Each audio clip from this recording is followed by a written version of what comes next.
Many years ago, I was invited to talk before a multi-level network convention of one of these nice health product. While waiting for my turn to talk, I was seated beside the daughter of the owner. Yung bata nakakatuwa because she was very vibrant. And nalaman ko that she graduated 5 months before that day. So I asked her, Iha, ano mga plano mo? And then she started to list down all the things she wants to accomplish. Travel dito, travel doon, achieve this, achieve non. And then meron siyang sinabi na isang bagay that struck me. Tito, gusto ko ma-achieve lahat ito by the age of 30. When she was finished, sabi ko sa kanya, Iha, napagod naman ako sa'yo. Kasi ang dami mong gustong gawin in such a very short time. And bakit ba importante sa inyo, sa mga millennials during the time, na you achieve so many things by the age of 30? And of course, she mentioned the name of Mark Zuckerberg, who became a billionaire when he was 30 years old. Tinanong ko rin siya, Iha, ilan bang kilala mo na naging milyonaryo o bilyonaryo by the age of 30? At the end of our conversation, sabi ko sa kanya, why do you want to accomplish so much in such a short time? Why don't you just enjoy life as a journey? Alam mo, people today believe that they will find their significance in the things that they will accomplish by the age of 30. They believe that the faster they can achieve their goals, the happier they will be. They dream big dreams and try to achieve them in the shortest possible time, hoping that when they achieve them, mabubuo ang pagkatao nila. Ikaw, ano pangarap mo? While there's nothing wrong in having big dreams, I tell people to be careful kasi marami na akong kilalang binangungot when things did not turn out the way they wanted. Some of these people end up depressed when they fail to achieve their aspirations at the timetable they set for themselves. Para na lang itong isang millennial who asked me to coach and counsel him. One day sabi niya sa akin, Tito, when you were 36, what were you then? So sabi ko sa kanya, when I was 36, it was the time that I moved my family from Manila to Bukidnon. Before that, in HP, I was assistant country manager of one of their division. Tapos sabi niya sa akin, alam mo Tito, my father when he was 36, he was vice president of one of these big international banks. And then he asked me, Tito, what happened to me? 36 na ako, wala pa rin direksyon buhay ko, and feeling ko wala pa rin akong na-achieve. Sabi niya, anong nangyari? Sabi ko sa kanya, because kayo mga millennial, nagmamadali kayo. You have from one job to another or abandon one business for another kung feeling mo hindi mo na-achieve yung gusto mo kung nasan ka. Sabi ko sa kanya, during our time, we had very little choices. So we had to stay put. But because we stayed put, we were able to grow in our career, advance consistently. Siguro sa simula, mabagal. Pero later, bumibilis din yon. And that's the reason why I was assistant country manager when I was 36. Bakit maraming ganitong kwento? Tao mga frustrated because yung dream nila hindi nila na-achieve sa panahon na gusto nila. And many of the millennials, they have reached 40 na feeling nila wala pa rin nangyayari sa kanila. Ang feeling ko one of the things that contributed to this concern is a book by Stephen Covey, The 7 Habits of Highly Effective People. One of his principles says, begin with the end in mind. While the principle on its own is good, feeling ko hindi siya kompleto. Kasi dapat as you begin with the end in mind, you must never forget where you are and what you have. Because knowing where you are coming from and the resources that you have already will tell you the journey that you have to make. You must then take time to prepare. Katulad na lang if you want to go from Manila to Bukidnon, what should you consider? Enough ba na malaman mo magkano ang presyo ng eroplano? Di ba dapat alamin mo rin kung saan ka manggagaling and kung magkano ang pera mo? Kung kulang pera mo, edi magbarko ka o bus. Pag kulang pa din, dapat siguro i-delay mo muna ang pagpunta sa Manila, magtrabaho ka muna para makapag-ipon at makapaghanda. It is not enough to begin with the end in mind. It is equally important to us saan ka manggagaling. Kaso lang what most people do is uutang sila para mapabilis ang pagpunta nila sa Manila kasi sayang daw ang panahon. Kaya pagdating nila sa Manila, magsa-struggle muna sila bago sila kumita kasi malaki yung interest na dapat nilang bayaran. I believe that beginning with the end in mind is also the foundation of strategic planning and feasibility studies. Alam mo, I often tell my friends today that I find strategic planning and feasibility studies useless. Huwag sana kayo magagalit if you use them. Hindi sila completely useless. Kaso lang feeling ko, ang value nila is overrated. Now, why will I say this? Kasi in order to meet the end that they want to produce, they must make many assumptions about what will happen in the future. In making strategic plans, we are told to make big and hairy, audacious goals. Yung bang kikilabutan ka pag iniisip mo? Ang tawag pa dito, stretch goals. To reach the stretch goals, they have to make out of this world assumptions about the future. Pero think about this, friends. Who could have predicted the COVID pandemic that devastated the world in 2020 to 2022? From experience, I estimate that only 20% or less of the assumptions we make in our business plan happen. So if this is true, how did companies achieve their strategic goals?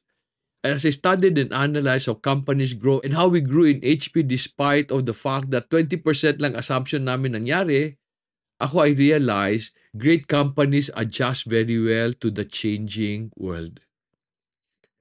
I explained this idea of adjusting in lesson 21 entitled Adjust because opportunities will not adjust to you.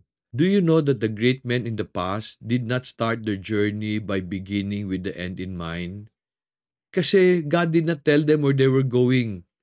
Instead, the Bible tells us that these men, they walked with God or journeyed with Him. They would go where God tells them to go. They would do what God tells them to do.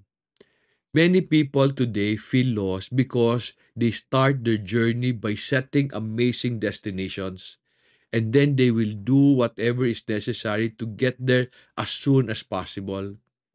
Hindi importante sa kanila kung nasaan sila at kung anong meron sila kasi pwede naman daw utangin lahat ng kailangan nila. Let me explain how dangerous this approach is. Supposing one day you decide to go to the peak of Mount Everest, pwede mo bang sabihin sa sarili mo, bukas, pupunta ako doon. Di ba dapat you should first train before you go to Mount Everest? I realized this as I watched many testimonies in YouTube of people who took the journey. Alam mo, if you go to Mount Everest, you should ask, can I afford the training? Kasi many of them will train 2 to 3 years before they go to Mount Everest. And then dapat mo rin tanungin, can you afford the trip to Nepal? The necessary provision for you to reach the peak? Alam mo ba that when God called Abraham to leave his country, God did not tell him where he was bringing him. Si Abraham, when he heard the Lord say, leave your family, he packed his things. Para hindi siya malungkot, he invited his nephew to join him. And then they left towards a direction God gave them. When they arrived in Canaan, God told them to stay, so they stayed. But a great famine came, so God told them to take refuge in Egypt. So they went. When the famine was over, God told them to go back to Canaan and then settle there again. After many years of walking with the Lord, Abraham became the richest man in the place. Grabe, no? Did Abraham know that he would become the richest man in Canaan? I don't think so. Kasi nung nagsimula siya, konti lang naman ari-arian niya. However, by living life as a journey, yumaman siya eventually. He learned from his mistakes, made friends with the locals, understood how to do business, was able to hire many people to be able to grow his enterprise. Ito rin ang nangyari sa buhay ng the greatest leader in Israel's history, si David. David was the youngest of 8 brothers. Because he was the youngest, ang tawag sa kanya sa bahay nila, tigas. Anong tigas? tigagawa nito, tigagawa noon. Utusan siya ng 7 niyang kuya. Friends, do you know that on the day the Lord told Samuel to go to the house of Jesse to anoint the next king, nakalimutan ni Jesse si David na anak niya. Kasi as the 7 brothers came in, sabi ni Samuel, alam mo wala dito yung gusto ni God, ah. Si David then was in the field taking care of the sheep of his father. Nakalimutan siya. So he was not an important person in their family. He was a shepherd because he had no choice. Totoo ba to that si David had no choice? No, he had a choice. Kasi kung ayaw niya maging shepherd para sa tatay niya, he could have run away to find the life that he wanted for himself. However, si David approached life as a journey. Ang paniwala niya, when he was young, he was meant to be a shepherd, mag-alaga ng sheep ng tatay niya. But as a shepherd, because he wanted to do his best, he learned how to kill lions and bears with a sling and a stone. Sineryoso niya yun. Yun ang pinapagawa sa kanya during the time, so ginalingan niya. Alam niyo ba sa araw na napatay niya si Goliath, wala siyang planong pumatay ng giant. Napag-utusan lang siya ng tatay niya na magdala ng pagkain sa mga kuya niya. Para bang nautusan lang bumili ng suka. And along the way, hindi niya sinasadya, nakapatay siya ng giant. But friends, ang tanong, paano niya napatay yung giant na kinakatakutan ng lahat ng sundalo ng Israel? When he came to the camp of the Israel and Goliath came out, I really believe he did not see a giant. He saw a bear that would not run and move, na stationary lang. He was able to kill Goliath with a sling and a stone kasi sanay siyang pumatay ng bear na mabilis and tumatakbo. That day, no one could have killed Goliath except a shepherd who knew how to use a sling and a stone. On that day, David was able to use what he learned from his journey as a shepherd. However, despite his success, God allowed David to endure many harmful experiences. For 10 years, he had to run away from Saul because Saul wanted him killed kasi niinggit si Saul kay David. David was very, very popular. So para hindi lang sila mag-away, si David ran away. While he was roaming the deserts of Israel, nadagdagan pa problema ni David. Kasi sabi ng Bible, 400 worthless men came to take refuge with him. Ano ibig sabihin ng worthless men? May utang, may nagawang krimen, walang matirhan, mga taong walang silbi. When they came, David had to feed all these people. Alam mo, an ordinary man would have given up. But si David persevered, always wanting to please the Lord. I have learned that the journey is more important than the destination. Why? Because the journey will teach you the skills and develop the character you need to appreciate where God wants to bring you. In the journey, you will learn to endure the rain and the heat. You will learn to adjust to the terrain. You get to develop patience and humility also. Alam ba nyo that the 400 worthless men that came to David in the desert eventually became the foundation of his personal army? When he was young, God taught him to take care of sheep. When he was older in the desert, God taught him to shepherd men and raise great soldiers. Alam mo, today I have stopped dreaming big dreams. When people ask me kung ano ang panaginip ko for my life, my family, my farm, sabi ko wala. Kasi yung dream ko nung bata ako, hindi natupad.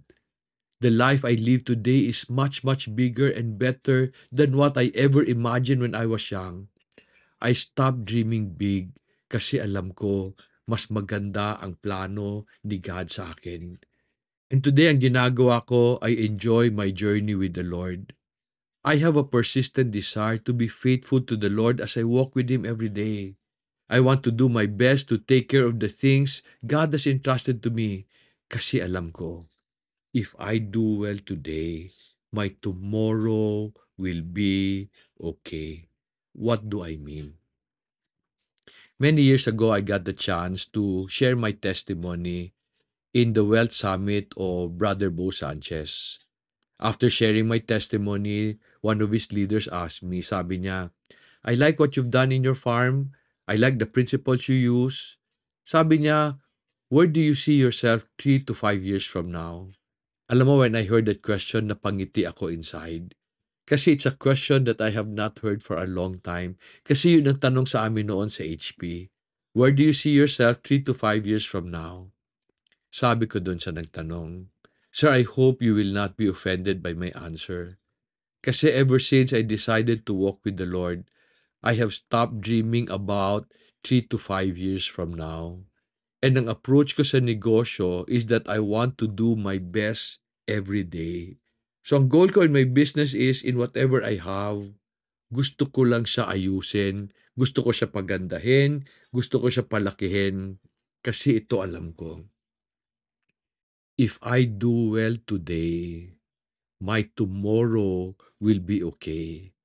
And from my experience, it has always been beyond okay. Because if I approach life as a journey with the Lord, He will bring me to the heights He wants for me, not the heights I want for myself. I have learned that focusing on the journey is more important than the destination. Kasi friends, if you do well where you are today, your future will be more than okay. Sana na-encourage kita with this lesson. Sana as I share this lesson with you, na-imagine mo kung anong dapat mong gawin sa buhay mo. I hope you will share this with friends and family who you want to encourage also. Tulungan natin sila. Not only to get out of depression, but also to create a life that will be good for them, for their family, and for their future family. Salamat sa pagpanood, and may God bless you.